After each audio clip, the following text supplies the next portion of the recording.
Hi ಎಲ್ರಿಗೂ ನಮಸ್ಕಾರ. Welcome back to my YouTube channel. ನಾನು ನಿಮ್ಮ ಕಾವೇರಿ ಮಧು. ಎಲ್ಲರೂ ಹೇಗಿದ್ದೀರಾ? ನಾನು ಕೂಡ ಚೆನ್ನಾಗಿದ್ದೀನಿ, ನೀವು ಚೆನ್ನಾಗಿದ್ದೀರಾ ಅಂತ ಹೇಳಿ ಭಾವಿಸ್ತೀನಿ. ಇವತ್ತು ನಾನು ಏನಕ್ಕಪ್ಪ ವೀಡಿಯೋ ಮಾಡ್ತಾ ಇದ್ದೀನಿ ಅಂತ ಅಂದರೆ, ನಾನು ಈ ವಿಡಿಯೋದಲ್ಲಿ ಗುಲಾಬ್ ಜಾಮೂನ್ನ ಹೇಗೆ ಮಾಡೋದು ಅಂತ ನಾನು ಈ ವಿಡಿಯೋದಲ್ಲಿ ತಿಳಿಸ್ಕೊಡ್ತೀನಿ. ಮತ್ತು ಯಾರ್ಯಾರು ಈ ವಿಡಿಯೋ ನೋಡ್ತಾ ಇದ್ದೀರಾ ಮತ್ತು ಇನ್ನೂ ಯಾರ್ಯಾರು ನನ್ನ ಚಾನಲ್ಗೆ ಸಬ್ಸ್ಕ್ರೈಬ್ ಆಗಿಲ್ಲೋ ಅವ್ರು ದಯವಿಟ್ಟು ಸಬ್ಸ್ಕ್ರೈಬ್ ಮಾಡಿ, ಲೈಕ್ ಮಾಡಿ, ಶೇರ್ ಮಾಡಿ, ಕಮೆಂಟ್ ಮಾಡಿ ಮತ್ತು ಪಕ್ಕದಲ್ಲೇ ಇರುವಂಥ ಬೆಲ್ಲೈಕನ್ ಕೂಡ ಕ್ಲಿಕ್ ಮಾಡಿ. ನಾನು ಯಾವುದೇ ರೀತಿ ಹೊಸ ವೀಡಿಯೋಗಳನ್ನ ಅಪ್ಲೋಡ್ ಮಾಡಿದಾಗ ನಿಮಗೆ ನೋಟಿಫಿಕೇಷನ್ ಕೂಡ ಬರುತ್ತೆ.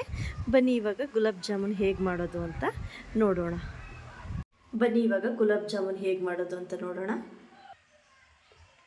ಮೊದಲನೇದಾಗಿ ನಾನು MTR ಗುಲಾಬ್ ಜಾಮೂನ್ ಪೌಡರ್ನ ಯೂಸ್ ಮಾಡ್ತಾ ಇದ್ದೀನಿ. ಇಲ್ಲಿ ಬೈ ಒನ್ ಗೆಟ್ ಒನ್ ಕೊಟ್ಟಿದ್ದಾರೆ. ಮತ್ತು ಸ್ವಲ್ಪ ಏಲಕ್ಕಿ, ನೀರನ್ನ ಯೂಸ್ ಮಾಡ್ತಾ ಇದ್ದೀನಿ ಪಾಕ ತಗೊಳ್ಳೋಕ್ಕೆ, ಮತ್ತು ಸ್ವಲ್ಪ ಸಕ್ಕರೆ, ಸ್ವಲ್ಪ ಹಾಲು ಮತ್ತು ಸನ್ಪ್ಯೂರ್ ಆಯಿಲ್ನ ಇಲ್ಲಿ ನಾನು ಯೂಸ್ ಮಾಡ್ತಾ ಇದ್ದೀನಿ. ಬನ್ನಿ ಇವಾಗ ಗುಲಾಬ್ ಜಾಮೂನ್ ಹೇಗೆ ಮಾಡೋದು ಅಂತ ನೋಡೋಣ. ಮೊದಲು ಒಂದು ಬೌಲ್ ಇಟ್ಕೊಂಡು ಅದಕ್ಕೆ ಗುಲಾಬ್ ಜಾಮೂನ್ ಪೌಡರ್ನ ಇದಕ್ಕೆ ಹಾಕೊಳ್ಳೋಣ. ನಾನು ಪೌಡರ್ನೇ ಆ್ಯಡ್ ಮಾಡ್ಕೊತಾ ಇದ್ದೀನಿ. ನಾನೊಟ್ಟು 2 ಪ್ಯಾಕೆಟ್ ಆ್ಯಡ್ ಮಾಡ್ಕೊತಾ ಇದ್ದೀನಿ. ನೀವು ಬೇಕಿದ್ರೆ 1 ಪ್ಯಾಕೆಟ್ ಆ್ಯಡ್ ಮಾಡ್ಕೋಬೋದು. ನಾನು ಇದಕ್ಕೆ ಸ್ವಲ್ಪ ಸಕ್ಕರೆನೂ ಆ್ಯಡ್ ಮಾಡ್ಕೊತಾ ಇದ್ದೀನಿ. ಇದು ನಮ್ಮ ಅಕ್ಕ ನನಗೆ ಹೇಳ್ಕೊಟ್ಟಿದ್ದು. ಸ್ವಲ್ಪ ಜಾಮೂನ್ ಕಲಿಸ್ಬೇಕಾದ್ರೆ ಶುಗರ್ ಸ್ವಲ್ಪ ಆ್ಯಡ್ ಮಾಡು, ಚೆನ್ನಾಗಿ ಬರುತ್ತೆ ಅಂತ ಹೇಳ್ಕೊಟ್ರು. ಆವತ್ತಿನಿಂದ ನಾನು ಸ್ವಲ್ಪ ಶುಗರ್ನ ಆ್ಯಡ್ ಮಾಡ್ತೀನಿ. ಮತ್ತು ನಾನು ಜಾಮೂನ್ ಕಲಿಸ್ಕೊಳ್ಳೋಕ್ಕೆ ಹಾಲು ಕೂಡ ತಗೊಂಡಿದ್ದೀನಿ. ನಾನು ಫುಲ್ಲು ಹಾಲಲ್ಲೇ ಮಿಕ್ಸ್ ಮಾಡ್ತೀನಿ. ಇದನ್ನು ನೀರನ್ನ ಯೂಸ್ ಮಾಡಲ್ಲ. ಬೇಕಾದ್ರೆ ನೀವು ನೀರು ಬೇಕು ಅಂದ್ರೂ ನೀರು ಕೂಡ ಯೂಸ್ ಮಾಡ್ಕೋಬೋದು. ಇವಾಗ ನೀಟಾಗಿ ಮಿಕ್ಸ್ ಮಾಡೋಣ ಬನ್ನಿ.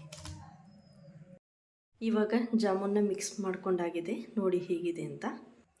ಈ ರೀತಿ ಮೃದುವಾಗೆ ಇರುವ ಹಾಗೆ ಮಿಕ್ಸ್ ಮಾಡ್ಕೊಂಡು ಉಂಡೆ ಥರ ಮಾಡ್ಕೋಬೇಕು. ಇದೊಂದು 10 ನಿಮಿಷ ಹೀಗೆ ಇರಲಿ. ಅಷ್ಟರಲ್ಲಿ ನಾವು ಸಕ್ಕರೆದು ಪಾಕಕ್ಕೆ ರೆಡಿ ಮಾಡ್ಕೊಳ್ಬಿಡುವ ಬನ್ನಿ.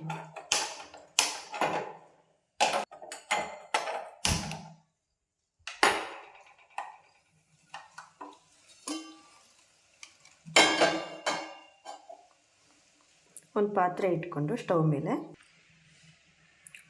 Water add ಮಾಡ್ಕೊಳ್ಳುವ.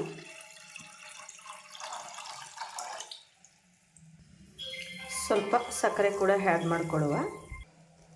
ಸ್ವಲ್ಪ ಸ್ವೀಟ್ ಕಡಿಮೆ ಆಗ್ತು ಅಂದರೆ ಆಮೇಲೆ ಬೇಕಾದರೆ ಸ್ವೀಟ್ ನೋಡಿ ಇನ್ನೊಂದು ಸ್ವಲ್ಪ ಸಕ್ಕರೆ ಆ್ಯಡ್ ಮಾಡ್ಕೊಂಡ್ರೆ ಆಯಿತು. ಇವಾಗ ನಾನು ಸ್ವಲ್ಪನೇ ಆ್ಯಡ್ ಮಾಡ್ಕೊತಾ ಇದ್ದೀನಿ. ನಾನಿಲ್ಲಿ ಒಂದೇ ಒಂದು ಏಲಕ್ಕಿನ ಜಜ್ಕೊತಾ ಇದ್ದೀನಿ. ನೀವು ಬೇಕಂದರೆ 2-3 ಹಾಕ್ಕೋಬೋದು. ಜಾಸ್ತಿ ಏಲಕ್ಕಿ ಸ್ಮೆಲ್ ಅಂದರೆ ನನಗಾಗಲ್ಲ, ಸೊ ಒಂದೇ ಒಂದು ಏಲಕ್ಕಿನ ಜಜ್ಕೊತಾ ಇದ್ದೀನಿ. ಏನಕ್ಕಪ್ಪ ನನಗೆ ಏಲಕ್ಕಿ ಸ್ಮೆಲ್ ಆಗಲ್ಲ ಅಂದರೆ, ಬೇರೆ ಅಡುಗೆದೆಲ್ಲ ಆಗುತ್ತೆ, ಬಟ್ ಜಾಮೂನಲ್ಲಿ ಜಾಸ್ತಿ ತಿನ್ನೋಕ್ಕಾಗಲ್ಲ, ಏಲಕ್ಕಿದೆ ಜಾಸ್ತಿ ಫ್ಲೇವರ್ ಬಂದುಬಿಟ್ರೆ. ಸೊ ಅದಕ್ಕೆ ನಾನು ಒಂದೇ ಒಂದು ಏಲಕ್ಕಿನ ಆ್ಯಡ್ ಮಾಡ್ಕೊತಾ ಇದ್ದೀನಿ. ನೀವು ಬೇಕಿದ್ದರೆ 2-3 ಆ್ಯಡ್ ಮಾಡ್ಕೋಬೋದು. ಇವಾಗ ಇದನ್ನು ನೀಟಾಗಿ ಮಿಕ್ಸ್ ಮಾಡ್ಕೊಳ್ಳುವ ಬನ್ನಿ.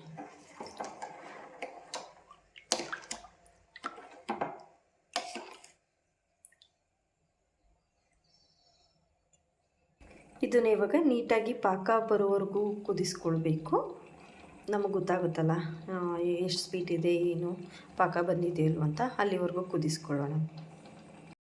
ಇವಾಗ ನಾವು ಆಗಲೇ ರೆಡಿ ಮಾಡ್ಕೊಂಡಂತಹ ಹಿಟ್ಟನ್ನ 10 ನಿಮಿಷ ಬಿಟ್ಟಿದ್ವಿ ಅಲ್ವಾ. ಸೊ ಇವಾಗ ಅದು 10 ನಿಮಿಷ ಆಗಿದೆ. ಬನ್ನಿ ಇವಾಗ ಅದನ್ನು ಸಣ್ಣ ಸಣ್ಣದಾಗಿ ಉಂಡೆ ಕಟ್ಕೊಳ್ಳೋಣ. ಸ್ವಲ್ಪ ಕೈಲಿಗೆ ಆಯಿಲ್ ಹಾಕ್ಕೊಂಡು ಈ ರೀತಿ ಸಣ್ಣದಾಗಿ ಉಂಡೆ ಕಟ್ಕೊಂಡ್ರೆ ಆಗ್ತು. ನೋಡಿ ಇವಾಗ ನಾನು ಈ ರೀತಿ ಉಂಡೆಗಳನ್ನಾಗಿ ಮಾಡ್ಕೊಂಡು ಇಟ್ಕೊಂಡಿದ್ದೀನಿ. ಇದನ್ನು ಒಂದು ಪಾತ್ರೆಗೆ ಎಣ್ಣೆ ಹಾಕ್ಕೊಂಡು ಕರ್ಕೊಳ್ಳೋಣ ಬನ್ನಿ ಮೀಡಿಯಮ್ ಫ್ಲೇಮಲ್ಲಿ. ನೋಡ್ತಾ ಇರ್ಬೋದು ಸಕ್ಕರೆ ಪಾಕ ರೆಡಿ ಇದೆ. ಇದೊಂದು ಸ್ವಲ್ಪ ತಣ್ಣಗಾದ್ಮೇಲೆ ನಾವು ಏನು ಕರೆದಿಟ್ಕೊಂಡಿರ್ತೀವಿ ಅದನ್ನು ಇದ್ರೊಳಗಡೆ ಹಾಕುವ. ಅದು ಬಿಸಿ ಪಾಕಕ್ಕೆ ಹಾಕ್ಬಿಟ್ರೆ ಒಡೆದೋಗ್ಬಿಡುತ್ತೆ. ಅದಕ್ಕೆ ಸ್ವಲ್ಪ ತಣ್ಣಗಾದ್ಮೇಲೆ ಹಾಕ್ಕೊಳ್ಳುವ.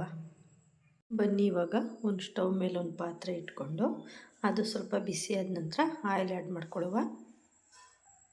ನಾನು ಇದಕ್ಕೆ ಸನ್ಪ್ಯೂರ್ ಆಯಿಲ್ ಆ್ಯಡ್ ಮಾಡ್ತಾಯಿದ್ದೀನಿ.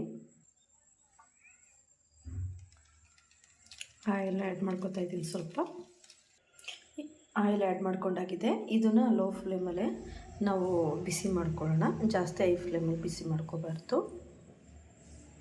ಬನ್ನಿ ಇವಾಗ ಆಯಿಲ್ ಕಾದಿದೆ. ನಾವು ಆಗಲೇ ಉಂಡೆ ಮಾಡ್ಕೊಂಡಂತಹ ಜಾಮೂನ್ ಹಿಟ್ಟನ್ನ ಪಾತ್ರೆಗೆ ಹಾಕ್ಕೊಳ್ಳೋಣ.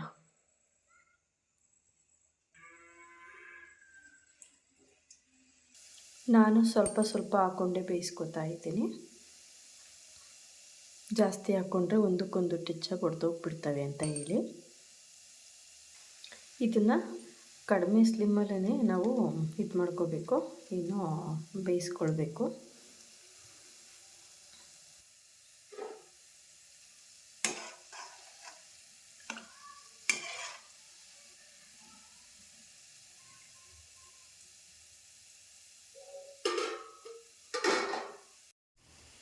ನೋಡಿ ಇವಾಗ ನೀಟಾಗಿ ಕರೆದಿದೆ.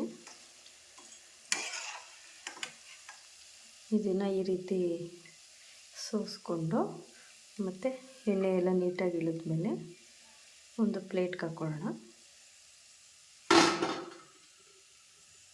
ನಾನು ಒಟ್ಟಿಗೆ ಪಾಕಕ್ಕೆ ಹಾಕಲ್ಲ. ಏನಕ್ಕಪ್ಪ ಅಂತ ಅಂದರೆ ಡೈರೆಕ್ಟು ಹಿಂಗೆ ತೆಗೆದು ಹಿಂಗೆ ಪಾಕಕ್ಕೆ ಹಾಕ್ಬಿಟ್ರೆ ಅದು ತಣ್ಣಗಾಗಿದ್ರೂ ನಾನು ಹಾಕಲ್ಲ. ಇದು ಸ್ವಲ್ಪ ಎಣ್ಣೆ ಎಲ್ಲ ಡ್ರೈ ಆದಮೇಲೆ ಹಾಕೋದು. ತಕ್ಷಣ ಹಾಕಿದ್ರೆ ಏನಾಗುತ್ತೆ ಅಂತ ಅಂದರೆ ಎಣ್ಣೆ ಎಲ್ಲ ಇರುತ್ತಲ್ವ, ಅದು ಮೇಲ್ಗಡೆ ತಿಳ ಆದಂಗೆ ಆಗ್ತಾ ಇರುತ್ತೆ, ತೇಲೋ ಥರ ಎಲ್ಲ. ಆವಾಗ ಚೆನ್ನಾಗಿರಲ್ಲ ಅಷ್ಟೊಂದು.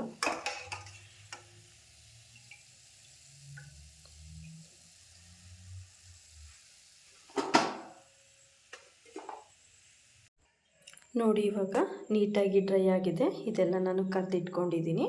ಇದನ್ನು ನಾನು ಆಗಲೇ ಪಾಕ ರೆಡಿ ಮಾಡ್ಕೊಂಡಿದ್ದೀನಲ್ಲ, ಅದು ತಣ್ಣಗಾಗಿದೆ, ಅದಕ್ಕೆ ಹಾಕ್ಕೊಳ್ಳೋಣ ಬನ್ನಿ.